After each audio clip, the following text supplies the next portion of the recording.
A gente vai explorar o João Pedro Melo hoje. Vai falar de muitos assuntos. Tem assunto... Ô, João Pedro Melo, pessoal no Congresso está entrando em recesso, tem férias.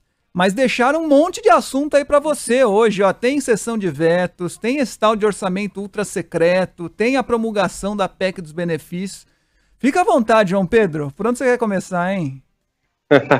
Pois é, pessoal, são muitos assuntos que a gente tem a tratar hoje. O principal deles é o seguinte: a promulgação da PEC dos benefícios, essa é a grande novidade, foi adiada para 6 da tarde. Por quê? Porque vai contar com a presença do presidente Jair Bolsonaro. O presidente Jair Bolsonaro está no Maranhão, cumpriu a agenda ontem por lá, hoje também no interior do estado, e está vindo então aqui para a capital do país para participar dessa cerimônia de promulgação dessa PEC dos benefícios. Inicialmente a sessão estava marcada para as 4 horas da tarde, foi adiada então para 6, exatamente para contar com a presença do presidente da República. Lembrando que essa PEC, assim que começar a valer, vai liberar cerca de 41 bilhões de reais para dar muitos benefícios, de fato, em um ano eleitoral. O primeiro deles, o aumento do Auxílio Brasil, de 400 para 600 reais. O Vale Gás também vai aumentar de 60 para 120 reais, isso a cada 2 meses. E a gente vai ter também a criação de um voucher de R$1.000 para os caminhoneiros, ou seja, uma série de vantagens aí nesse ano de 2022. E aí a gente vem agora para o outro ponto. A gente está tendo nesse momento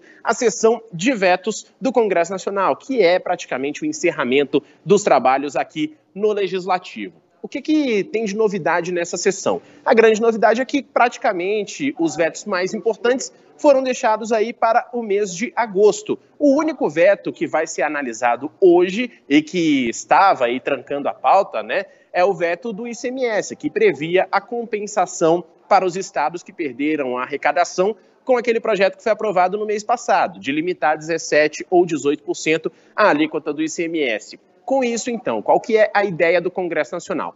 Derrubar esse veto que foi feito pelo presidente Jair Bolsonaro e deixar os outros para o mês de agosto. Quais são os outros? O veto da Lei de Segurança Nacional, que trata sobre a disseminação de fake news ou de notícias falsas. O veto sobre o despacho gratuito de bagagens em aviões ou em voos domésticos internacionais partindo do Brasil, além de outros como o marco legal das ferrovias.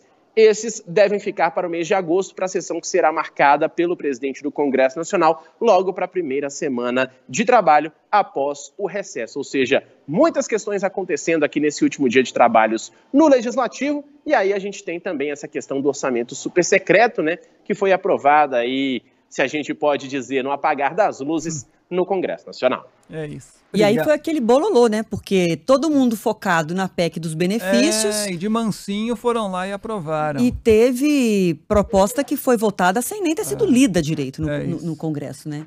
E aí eu fiz a brincadeira aí, a comparação, porque não é brincadeira, na verdade, a comparação com a bolinha que joga para um lado e joga para o outro, porque na prática o que eles criaram foi uma regra que o governo tem essa possibilidade, a manipulação ali do orçamento vai ficar muito flexível. Então, já era cheque em branco. Você já fazia pelo orçamento secreto a liberação de dinheiro para chegar em algum projeto que você não precisava especificar qual. Então, seguia o dinheiro para o parlamentar tal, para ele jogar na base eleitoral dele. Agora, se já tiver destinado, mas quiser redestinar, botar outro remetente para aquele cheque em branco, vai mudando à medida que o jogo político vai esquentando ou esfriando. Então, se você torna o dinheiro com uso mais político ainda, porque se determinado município não está me ajudando como eu queria, eu jogo para outro. E assim vai, né, João Pedro? E a questão de atritos também, né, Adriana e Fábio? A gente vê muito esses atritos entre, por exemplo, o atual presidente da República e alguns governadores ou até mesmo alguns parlamentares. Ah, não briguei com esse parlamentar, não gosto dele, etc. Vou tirar a emenda que estava reservada para ele e vou dar para outro. E isso antes não era possível, mas agora com essa matéria aprovada no apagar das luzes vai ser possível. Inclusive, esse texto que foi aprovado não vai ter nem o nome do relator geral aí do orçamento, né? Não vai nem ter o nome de quem destinou aquela emenda. Então, esse é um grande ponto a respeito desse tema, né? Porque a gente tem aí um cheque mais que em branco que está sendo dado exatamente para o governo gastar esse recurso como bem entender a partir do ano que vem. É isso. Tudo bem, obrigado, João Pedro.